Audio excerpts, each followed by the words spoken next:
We're going to be going over some things that may pertain more to a long-term campaign or perhaps your homebrew world or your world building or whatever it might be. So wanted to touch on this because this does come up occasionally depending on what rule set you're using. And this is kind of universal. It just depends on the type of setting you're in and also the rules. So what I'd like to get into today is let's talk about a little bit about the economics, trade and barter, stores, that sort of thing. In February, I did a video regarding stores, so I'm not going to cover that as much today. I will kind of go over a little bit of it, but mostly I want to talk about the economics and the things that may shape the way you play or how you organize transactions in your campaign. So Fantasy Grounds has the party sheet, which is essentially the way that you award parcels, which are a collection of coins, treasure, one or the other or both. And up there in the campaign records here, you have this, in the options up here, you have basically a party sheet. And this is kind of your overview, like where you manage everything. So in this case, I'm going to put my character on here. Well, obviously there'd be more if I had more people join.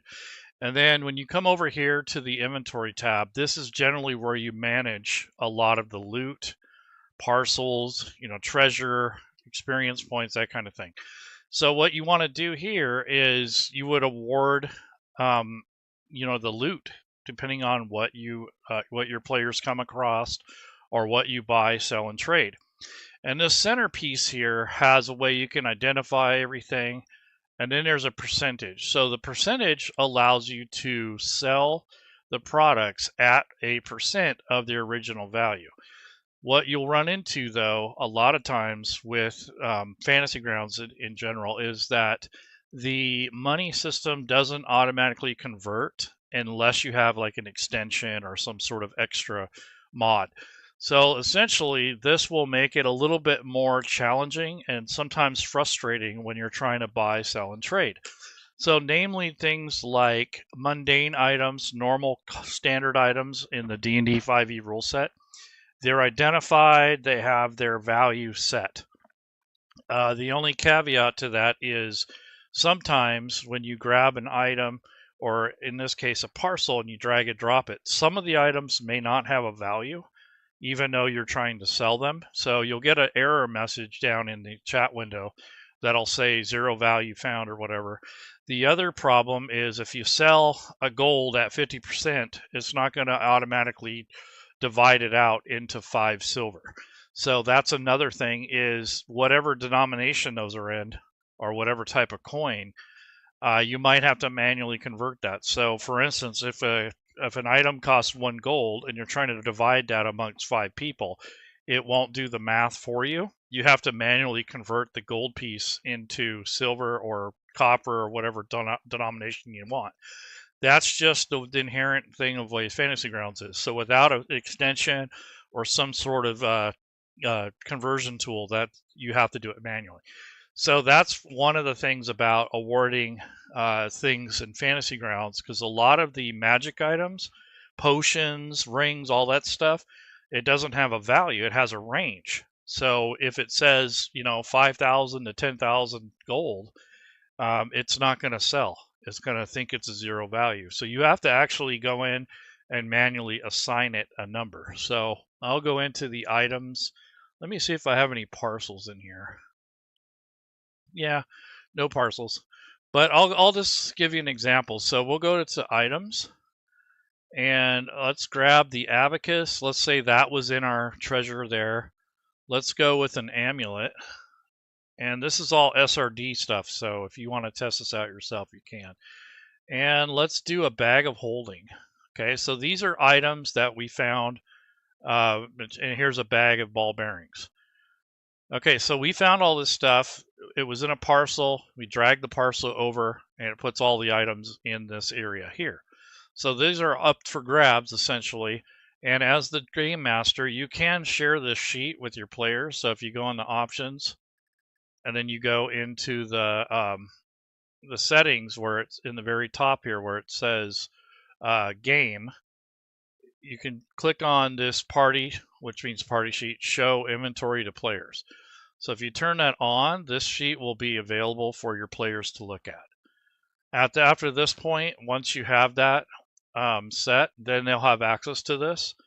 And you yourself as the GM can assign this to a player. So let's just say that Dorg says he wants the amulet. So I can do this and type amulet, or type it next to amulet, and that way it doesn't go to anyone but him when I go to distribute the gold. So I'm going to try to sell this stuff, and let's just say we bartered and negotiated up to 60%.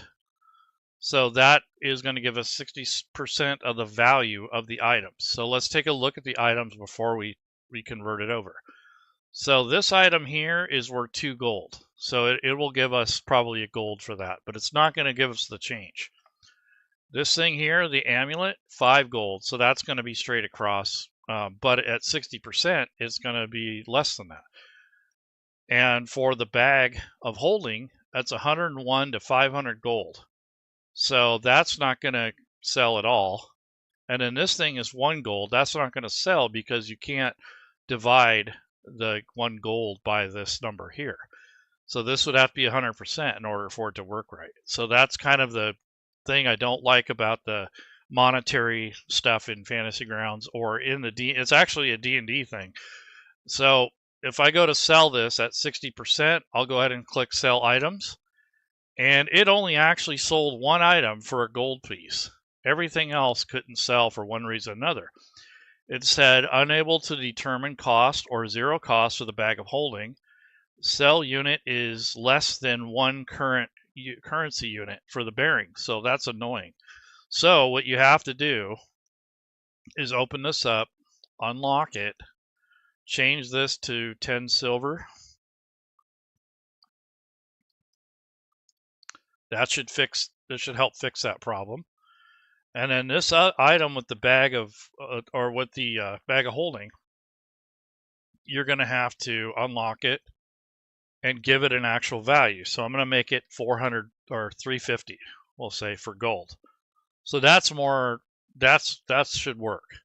So at this point, once you have that set, now when you go to sell it, now it gave us the gold, which is all right here. And it divided that silver up too. It doesn't give you change. So if there was any leftover change, they pocketed that. So unless you convert it all over, in percentages and everything, and do all the math, you'd have to ask for change, and that's going to slow you down.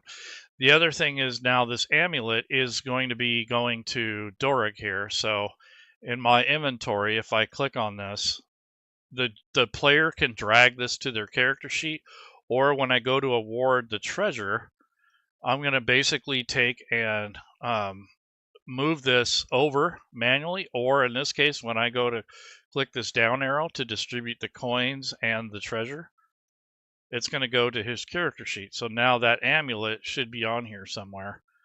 Let's see, where did that go? Is it in the pouch? Yeah, so there's 2 amulets now. He had 1 to start with. So that's basically what happens with stores transactions and Fantasy Grounds.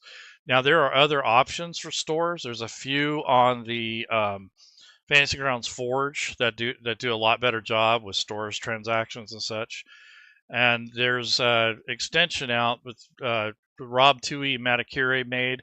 It's called Shops. And if you go to, like, say, click on this thing here, this is a shop that has adventuring gear. And all you do is drag the items that you want in your inventory, and then you adjust how many you have in stock. And then down here, you can change the markup. So if you go to 1, 2, or 3, it goes into like this tiers of markup.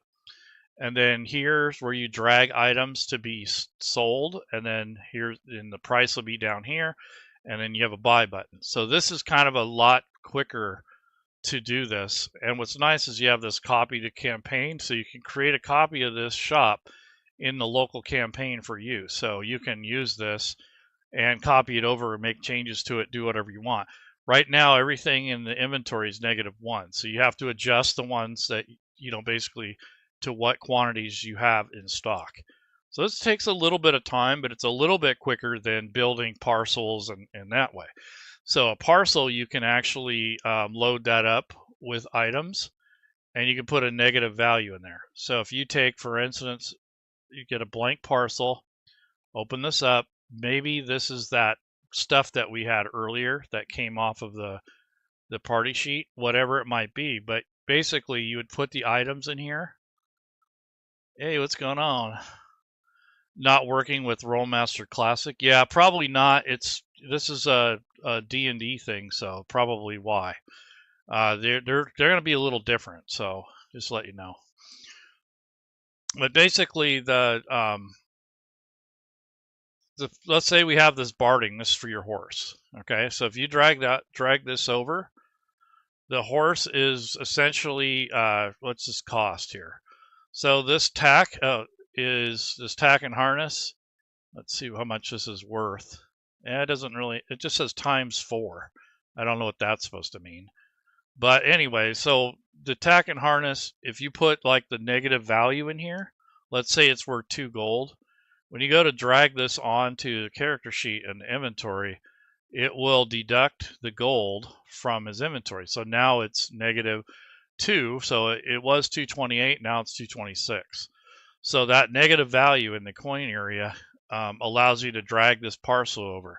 Now this takes a long time if you're going to have custom items. So if you build a bunch of custom stuff and then you add it to the parcel, and then you have to make a parcel for every single item or a group of items or a service, whatever you want to do. That takes some time. So that's gonna, it's gonna cut into your time. But I think using the stores thing is a little bit quicker in the long run and a little bit more interactive. But creating your own store in Fantasy Grounds could be quite a bit of work. But let's talk about economy now. So this is kind of an important thing that I think gets overlooked, or perhaps if you're only playing in a one-shot or maybe a short adventure, this stuff probably won't help much, or maybe it doesn't matter.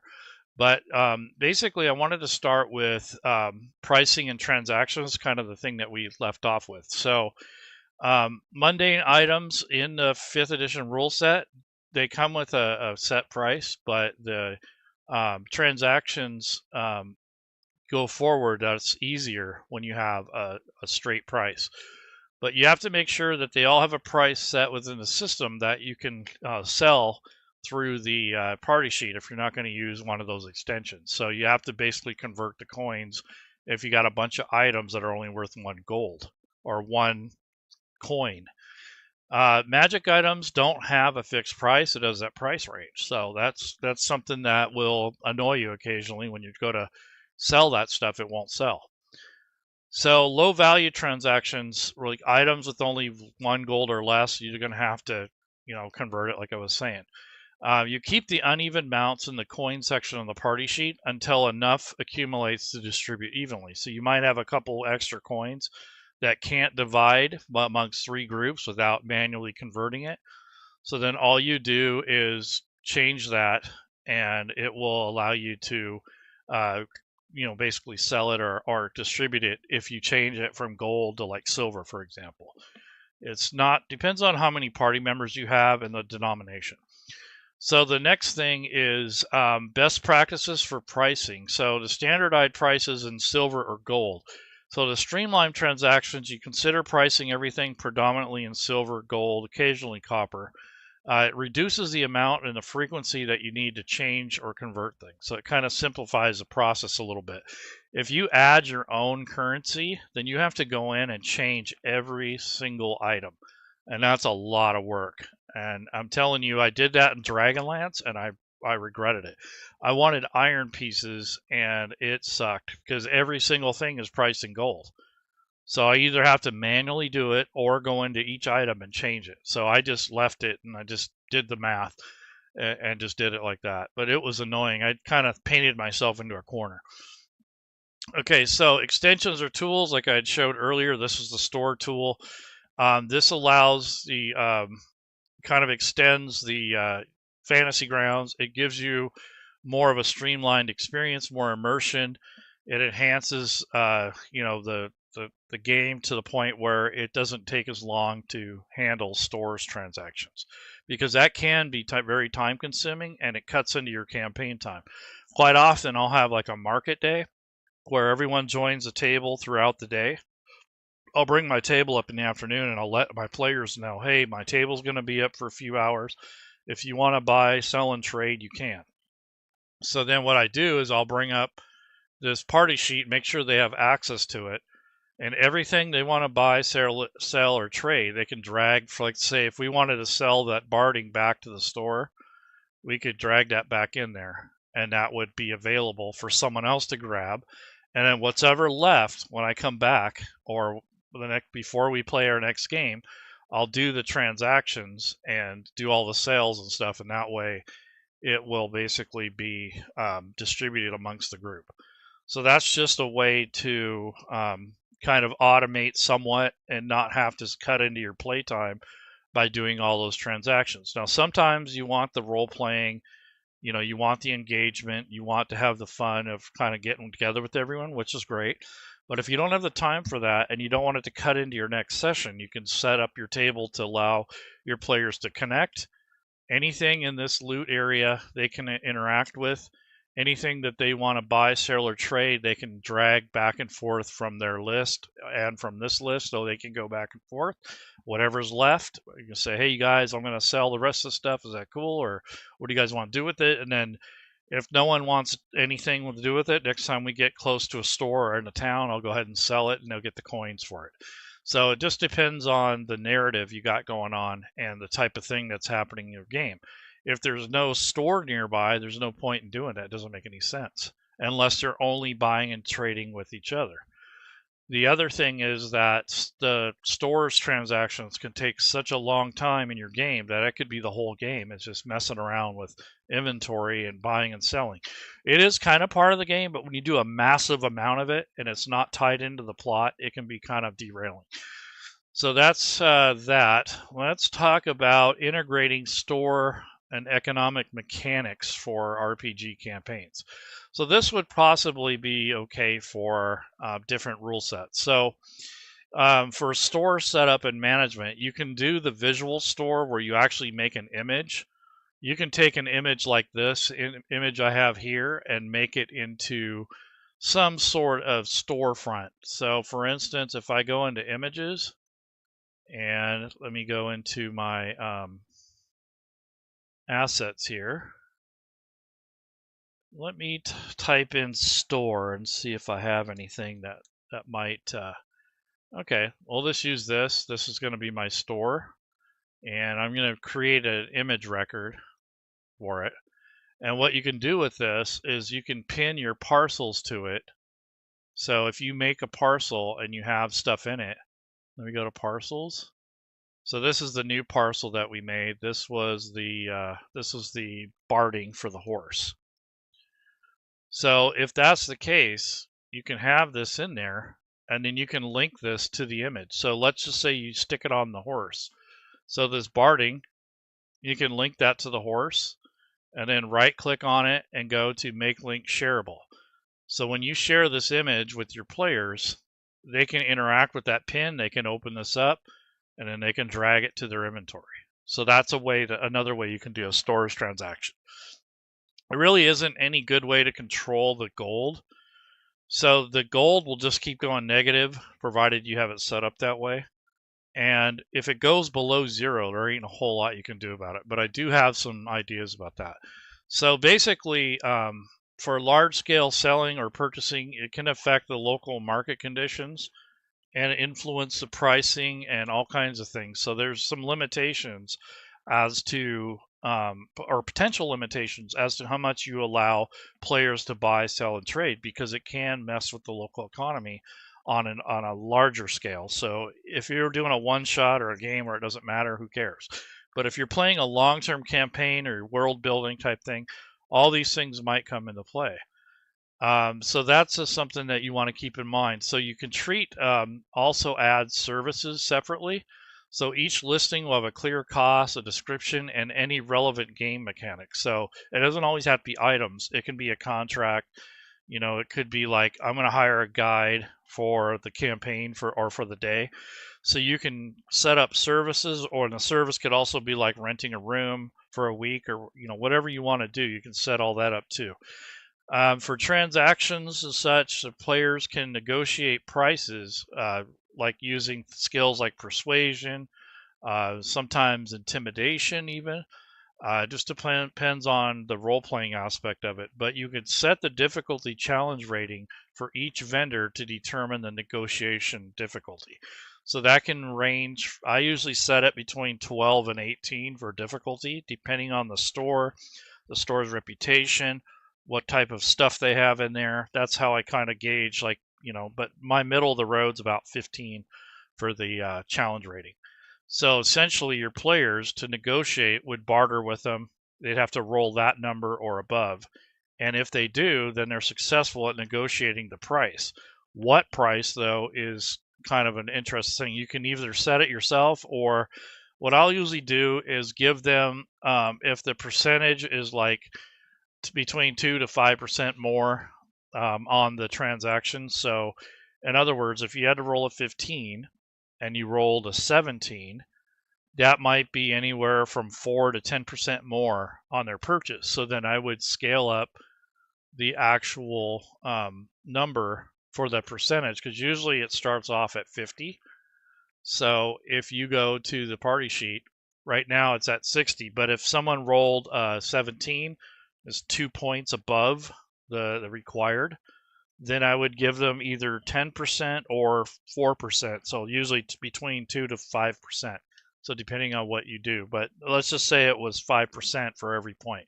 So then that would bring that up to 60 from 50. So that's basically how I handle that. And it goes the other way too. So if they try to haggle and it's below the number, then that will also make it to where they give you less for the product. So that's a way to handle kind of the role play slash, kind of homebrew mechanic type thing. That's how I do it, and it works pretty well. I'm not saying it's perfect, but it cancels out a lot of, you tell the players ahead of time, okay, if you choose to barter with them, you're at a risk for getting less for what you're trying to trade. And then if you intimidate them, or you yell at them or whatever, and you fail, that can also mess with things. We'll get into that, but basically, the dynamic bartering is kind of what I'm getting at. So you can implement your own bartering system where they can negotiate prices and such, and that's kind of what I was talking about. When you get into the legal implications, such as selling high value items frequently, like let's say you're always hauling up a bunch of really expensive gear, that's going to attract some attention sometimes, depending on where you're at. If someone sees you buying and selling and trading in these high dollar items, that's going to possibly give you away in a plot. So if you go to a store and you're transacting a bunch of really expensive items that you hauled out of a dungeon or something, or stole, that's going to possibly raise some alarms. Doesn't mean you're in trouble. It just means that possibly there's going to be somebody, maybe even the bad guys, that are going to be onto you, because they usually watch that kind of stuff. And that's what police do. Like when you go and people steal stuff from Walmart and they try to hawk them on eBay or whatever, that's the first place they look. I mean, it's kind of like a honey trap, right? So basically, if you sell, trade, and buy stuff in large quantities or really valuable stuff, that could also impact, it's like a reputation kind of, and also regulation. So you might get taxed on it. There's all kinds of things that you can think about. You don't have to necessarily deal with it, but there's things to keep in mind as you're running your campaign, especially long-term one. You might also get some kind of reactions, like vendors and other NPCs might react positively or negatively, depending on what you're trying to do. So it could lead to benefits like discounts and such, or consequences such as higher prices or even denial of service. So if you piss off the store, let's say you intimidated the guy, they're probably not going to do business with you, and that reputation might carry with you to the next store. maybe not that day, but throughout the campaign, it's going to get harder and harder to buy things or sell them because no one's going to want to deal with you. The other thing is, you could get into a legal thing, or you can get kicked out of town, whatever. It can really make for a tougher campaign. Now, this isn't meant to be adversarial. So, in other words, this is mostly to enforce the campaign, not so much the regulation of players. So, I want to make that clear because you don't want a game master versus player scenario. All you're trying to do here is make this kind of immersive, and you want it fun, but you kind of want some consequences, but without acting like a tyrant. So, that's an important thing to remember. So, just remember that, things like that, you don't want to use that to penalize the players. You want it to kind of remind the characters that they have to be careful what they're doing, is all. For reputation and legal system, like your influence or your lack thereof may, mess with that. And it may be a thing where there's some trade laws or tax regulations in place. And if you don't comply with it, there could be penalties or fines or restrictions, or maybe they can only buy a certain amount a month, or things like that. So there's that's your regulatory compliances depending on the city or town. I think that most towns would run out of money before that would even be a problem. However, in a large city, when there's a lot of money and stuff going around, if you flood the market with too much of one commodity, that could be an issue. Because as soon as, like, you maybe the first time you get away with it, but then you come back with the same thing and try to sell that again, they may only take less, or they may take it off your hands but give you a whole lot less more money for it. So that's another thing you have to be careful with is, you keep coming back with a bag of holy symbols every time you come back. I mean, that's eventually they're going to say, no, we're not buying them, there's too many. So the value goes down when you flood the market like that. The reputation is up to you to track. That's not really a mechanic in Fantasy Grounds, or not Fantasy Grounds, but I mean in most rule sets. Some rule sets do have honor. They do have, other things like that influence. Like morale is another one that's really not around as much anymore. So those sort of things don't really compute in some rule sets. But as the game master, you can still kind of track that on your own.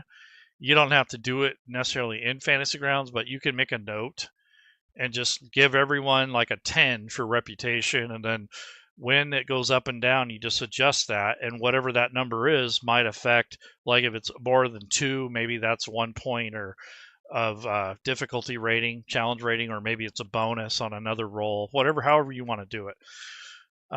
But you want to enhance the game sometimes, especially in a campaign with your economic strategy. So competing factions or enemies might react to your players' economic activity. So they might be up to that, and they might adjust their strategies or even confront you directly. They might try to rob you or try to trade with you outside of the city so they're not regulated, that kind of stuff. So there's a lot of things that can go wrong or that can be in your benefit depending on the scenario.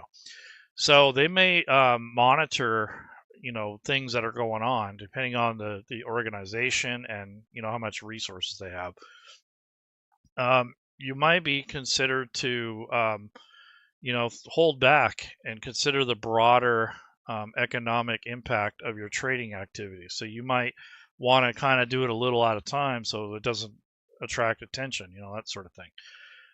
Also, these can pose role-playing challenges, which I think is probably the most important aspect of this. Not just about the money, not just about the the buying and selling and trading and worrying about the economy, but also worrying about how the culture accepts this sort of thing. So you can have cultural attitudes and feelings towards different kinds of economic practices. Like if you're going into a poorer part of town and you're selling all this stuff, that may kind of make people a little bit upset. What's this guy? He's in our area. We're all poor, just barely getting by. And here's this dude coming up with all this stuff, selling it and getting money and walking out.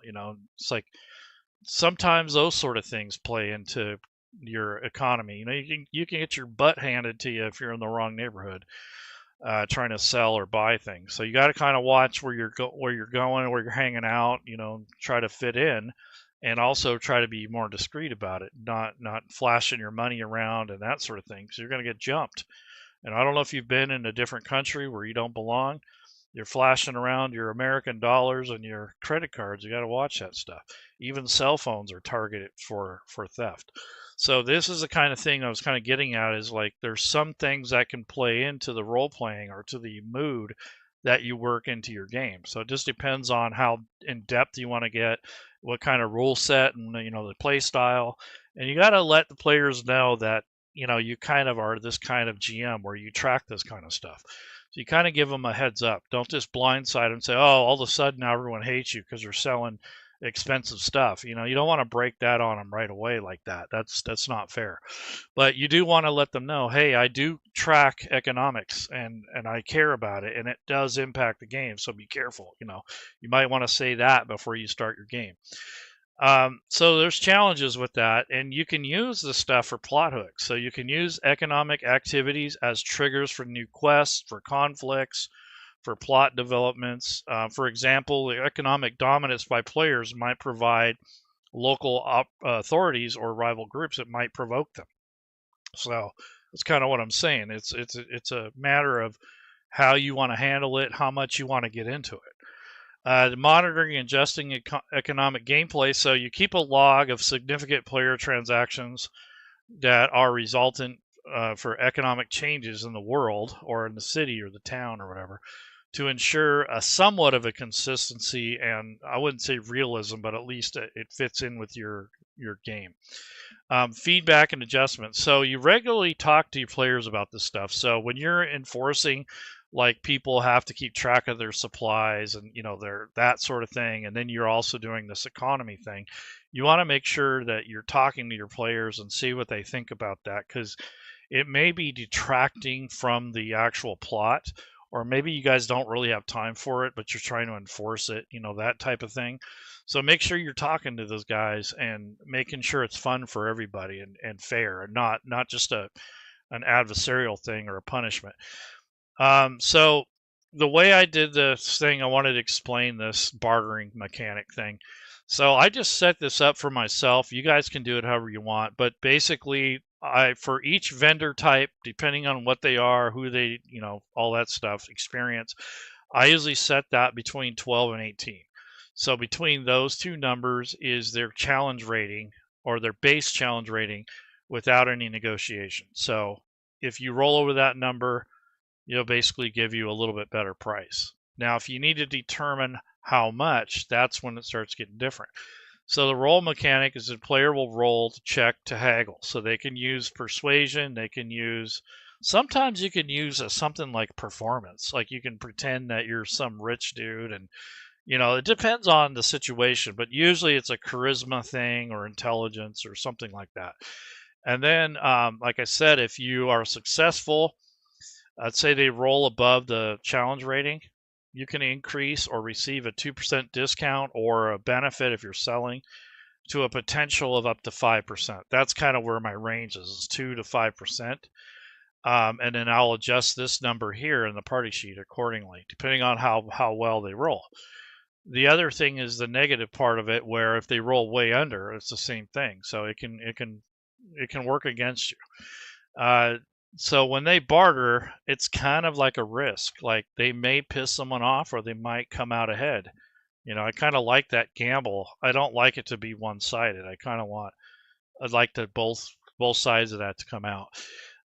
That's just my preference. NPC countermeasures and skills. So insight checks quite often can cancel out, or determine if you're lying or if you're trying to sell them or bamboozle them. A successful check may negate any bonuses from deception or anything like that. So if players are trying to play it off, and this guy does an insight check on them, it may just cancel all that out. Like maybe the other thing is NPCs sometimes can use their own skills, such as history or a relevant tool proficiency, like smith's tools. Like maybe you're trying to sell some armor to a smith. I wouldn't do that because they probably know how much it's going to take to fix it, how much it's worth, how quickly it's going to move, that kind of thing. So I'd probably sell that to the general stores guy, get a little better price for it, or you might get less. So it just depends on what, like if you get a suit of armor that's magic or well crafted, you may not know that, but it's either with the store person. So you got to kind of figure out where you want to sell the stuff to. So the counter offer thing is a tool that you can use when the players keep rolling so well that they're basically making your economy broke. So you can use stuff like that occasionally to give the NPCs a benefit of the doubt because they got experience. This is what they do for a living. They buy and sell and trade. Some caps and limits. So you can maintain your adjustments so that it's pretty, like your price modifications. You might want to cap it, at 5% or no lower than 2%. Kind of keep a consistency, and that's kind of why I introduced those numbers. Just in there, they're estimates; they're not exact. And then you might have a flexibility in some cases where vendors might have a fixed policy on how much they can negotiate, or it's influenced, kind of by their business policies, economic conditions, personal temperament, all those things play in. So for role playing, how you negotiate and the outcomes of those negotiations can affect your ongoing relationship with vendors. So like I was saying earlier, you can, kind of blackball yourself out of business in a town. Successful negotiations using fair tactics to improve your relationships, or if you're using aggressive or dishonest tactics to kind of harm the economy or harm the person. So those are things that you want to kind of watch and kind of think about when it comes to that. But I made a human vendor, which is based off a commoner, except for you gave them persuasion or you give them insight and maybe perception. And that way they have a little bit more something related to the profession. Like if it's a dwarven smith or something, maybe you give them something related to that. So adjusting the stat block a little bit to accommodate for different types of store owners instead of just having a commoner every time might be something you want to do. Like if it's a bartender, you might want history and insight, or history and perception, or whatever you think is appropriate for that particular vendor with that particular costs or items and that particular region. So, and they can be themed as well. Like maybe this is going to be a dwarven vendor, and instead he's selling, armor and swords, or maybe he's selling potions, whatever. The other thing I did is I gave this a trait, which isn't really a real 5e trait, but it's kind of a homebrew thing. But I put in here the merchant's insight. He has advantage on all insight checks related to appraising or evaluating goods. So that determines the truthfulness of others or bartering transactions. That's a pretty powerful trait, but that's his only trait, really. And then he has one other that's a bonus action, or like a almost like a reaction. So once per encounter, only one time they can pull this, the vendor can use a bonus action to distract or confuse a creature they are conversing with. The next attack roll against the creature by someone other than the vendor has advantage if the attack is made before the start of the vendor's next turn. So they can distract. And then, like, if let's say a transaction's going bad and they have a bodyguard, they can do that, and I think that's kind of a far-fetched thing. I just wanted to play with that and see if that even mattered. I might remove it. But this is kind of a thing where it's kind of like subterfuge and kind of distraction. I may change that, but I think at least once per encounter, they might be able to sell you on something. Or maybe this doesn't have to be that. It can be to upsell, like, yeah, maybe he gives you a great deal on stuff that you're cashing in, but then he's able to sell you potions at a little bit higher of a markup to make up for his loss. So those sort of things. And then on the notes section, you can put the store link. So if you have a link to the store, you can link that right to their sheet here. So in other words, if you go to shops, and let's just say you made your own shop, let's say this guy has an adventuring gear shop, you can actually link this shop to the NPC. So you can link that down here, and then when it comes time to play, you can, you bring that up and it's right there. You don't have to dig for it, looking for it. So if this is his store, I might link that there. And then I think there used to be, I don't know if it's, oh yeah, for the notes tab, you can write whatever you want back here. And then you can actually link your NPCs back here. So if that's a note section, oh, it's read only. Well, you can unlock it and basically add your NPCs. You can add tables back here, whatever you think is necessary to run that store. And you can put all your notes back there. Like if you want to, put a description of the building and how many rooms it has, and you could do a lot of stuff with that. So this is a really good tool. This is the Rob2e Matacure store plugin, and I think Bane has one on there that's free, that's similar. Some of these are for specific rule sets. Some of them are, they're built for a variety of rule sets. You'll have to look at the parameters for it, but a lot of these stores items work with the core rule sets, so like Pathfinder and D&D, but they may not work with like Cyberpunk or with Call of Cthulhu or something like that. So anything that's core based, probably, it's probably likely to have something that would work, like 3.5 maybe, 4. I don't know. You have to look at the description before you buy it or before you try to activate it. But this is just kind of a way to enhance your gameplay, to make it a little bit smoother, to provide you with a basis for negotiating barter and trade, because that's an important part of, especially a long-term campaign. If it's a one shot, probably doesn't really matter. You just buy something and move on, right? You don't care if it costs too much, or you're kind of in it to win it at that point. But that's all I really wanted to go over, was these economic things, and give you some ideas and inspiration as to what you can do possibly in your game to manage, control, distribute, price. All those things can add up. And if you're very detail oriented, like some GMs are, they're world building, they have this whole campaign built up, and they may want to incorporate these kinds of things. There's also some products available on the DM's Guild and a couple in Fantasy Grounds that are kind of related. These kind of have to do more with individual places. So like there's this tavern keeping and inns, and then there's tables in here where you can have encounters and random events, and they kind of touch on economics a little bit, but it's more to do these are more to do with the rooms, the bar fights, that sort of thing. But if you wanted to tie in an economic thing into a supplement like that, I don't see why you couldn't. So like this one here is, let's see, this is remarkable inns and their drinks. So if you go to the reference manual, you can, there's different inns in here, and then it talks about, different types of bar staff. It gets into who works there, all that kind of stuff. So that's pretty cool, but it still doesn't quite cover the money part of it so much. It'll give you a price maybe, or a markup for the facility, and they might give you a couple prices for like a drink or some food, but it doesn't really get into, the buying, selling, and trading, and also the services. Like sometimes they don't even give you a room price. You have to figure it out yourself.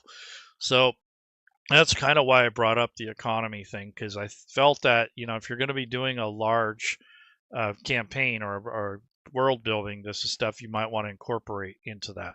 So a bartering system with some mechanics attached to it that you make up your own, or you can borrow some from another supplement and implement those. Regardless, it's going to add more work to your plate. Now, if you're doing a lot of stores transactions and you're having to keep track of this type of stuff, this works out great. If you're running a one shot, or you're running a game that's only like 2 or 3 sessions, who really cares? Why go through all that? But if you're going to be running the campaign for a long time, you might want to consider adding an economic, rules, or some kind of regulation, or some kind of standard that you can follow for at least for the duration of the campaign. If it doesn't work out, you can always change it in your next campaign. So anyways, folks, enjoy the rest of your week. And I think tomorrow, I might get back to the GM series this Wednesday. So Thursday or Friday, I'm going to do another video, but it'll be more geared on the GM side of things. This was more for inspiration, world building, and some insight, and also a little bit on how to use Fantasy Grounds, and also kind of advertising a little bit for some of the stuff on the Forge. So anyways, guys, take care. Have a good one. I'll see you around next time. Bye-bye.